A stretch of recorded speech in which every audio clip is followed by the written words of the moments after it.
Bonjour à tous, on se retrouve pour une nouvelle position avec ici le trait pour les noirs et on voit bien les noirs en position d'attaque, évidemment le roi blanc qui est parti de sa défense, hein. Les pièces se retrouvent derrière et il y a quand même pas mal de pièces noires en attaque.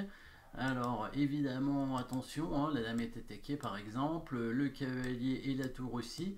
Donc bien sûr les noirs ont des pièces attaquées, mais le roi blanc semble vraiment en grand danger.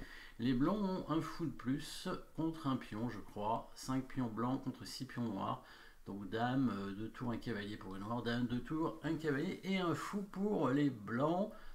Donc au noir de jouer, avec pas mal de pièces attaquées, donc évidemment il va falloir faire des coups forcés, des échecs ou des menaces de mat. En tout cas, comme échec, qu'est-ce qu'on a ici? Plusieurs échecs de dame, deux échecs de cavalier évidemment.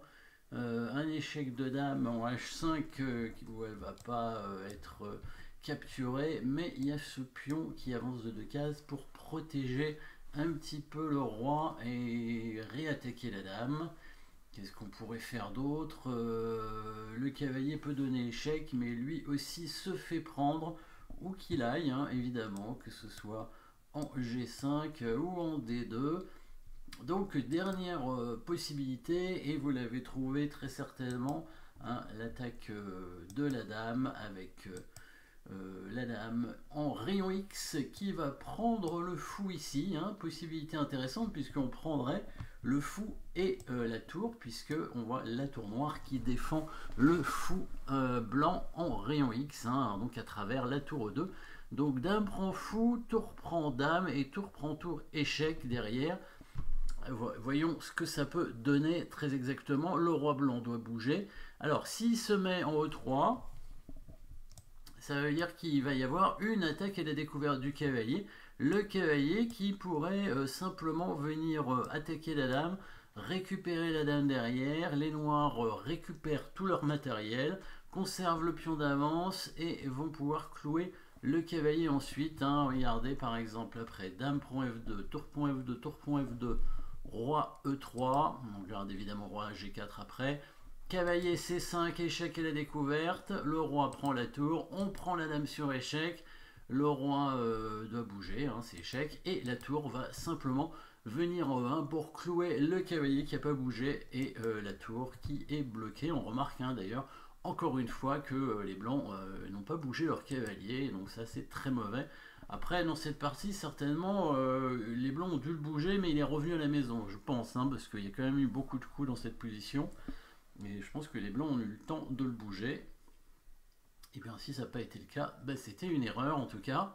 En tout cas, après, dame prend F2, échec, tour prend F2, tour prend F2, le roi blanc bien sûr vient en G4.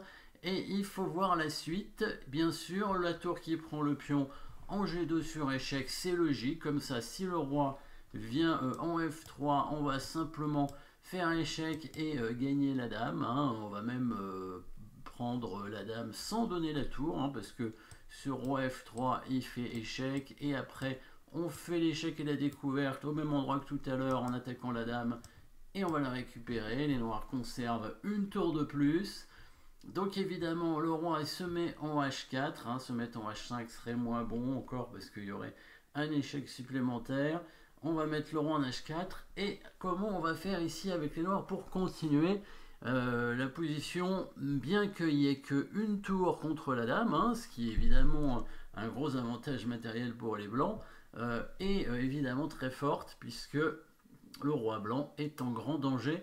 Le prochain coup est pas si évident. Alors est-ce qu'il est obligatoire pour gagner?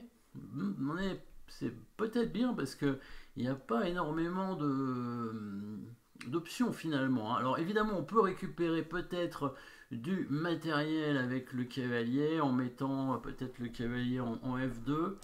C'est pas sûr, hein, qu'on récupère la tour forcément parce que la dame va attaquer elle aussi la tour. Donc c'est pas évident que le coup cavalier F2 soit un bon coup. On va chercher évidemment plutôt une position de mat. Et le coup de cavalier en G3 a l'air déjà plus intéressant pour attaquer la tour, sauf que le coup cavalier G3 permet à la dame de prendre le cavalier. Et oui, parce que évidemment, à la fin, c'est toujours à la fin qu'on regarde les pièces qui restent, et ben les blancs restent quand même avec un cavalier de plus, hein. Alors même s'il y a pas mal de pions, il n'y en a que 2 pour l'instant, il pourrait éventuellement y en avoir un troisième avec la tour qui va gagner peut-être ce pion ici en D5. Mais 3 pions contre un cavalier, bah, c'est seulement équilibré, hein, c'est tout. Donc les noirs ici veulent gagner bien sûr. Et vous pouvez chercher le bon coup pour créer des menaces de mat. Alors on ne va pas créer une menace de mat immédiatement, on va menacer de menacer mat. Donc on va jouer un coup et seulement après on menacera mat. Mais les blancs ne peuvent pas faire grand chose parce que bah, leur tour est bloqué, le cavalier bah, il n'a qu'une case finalement, hein. Il peut aller que en F3, en E2 il sera prendre, puisque évidemment vous avez peut-être compris que c'était un coup de cavalier. Le cavalier qui va chercher une bonne case, on a tenté F2, on a tenté G3, ça va pas. On pourrait aller en F6, mais le cavalier il menace pas de faire échec.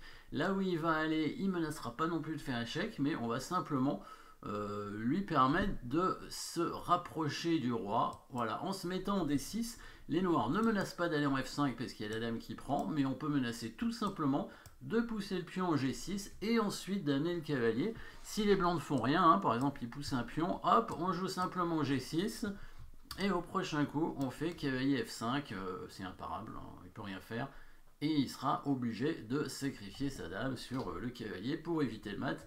Donc ici bah, les blancs vont tenter, c'est logique, hein, de mettre le cavalier en F3 pour se rapprocher. Ici sur le coup G6, les blancs auraient probablement le coup de cavalier en D4, hein, pour protéger la case.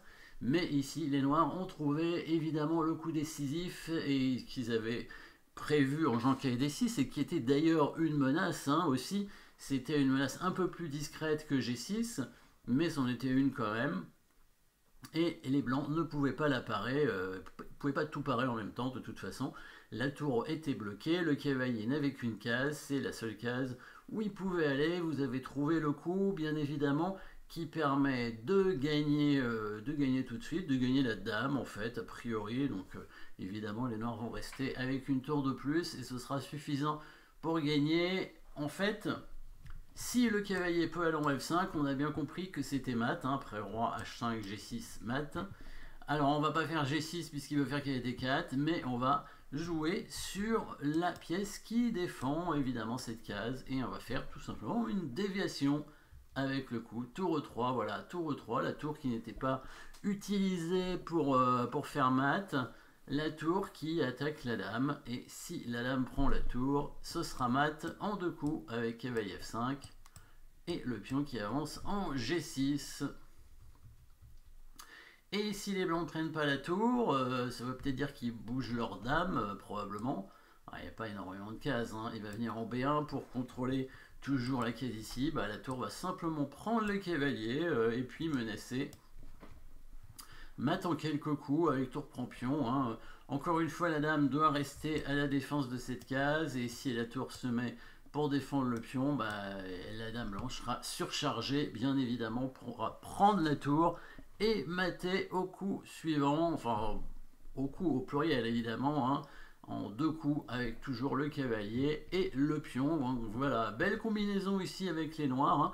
Encore une fois on remarquera évidemment c'est à cause du mauvais développement des blancs bien sûr, hein, avec leurs pièces qui n'ont pas bougé, le cavalier et la tour, mais surtout le cavalier. Bon, la tour qui reste bloquée dans son coin, ça c'est normal, plus ou moins, mais le cavalier c'est pas normal, le cavalier doit absolument sortir. Voilà, merci d'avoir suivi cette position, n'oubliez pas de vous abonner et à très bientôt.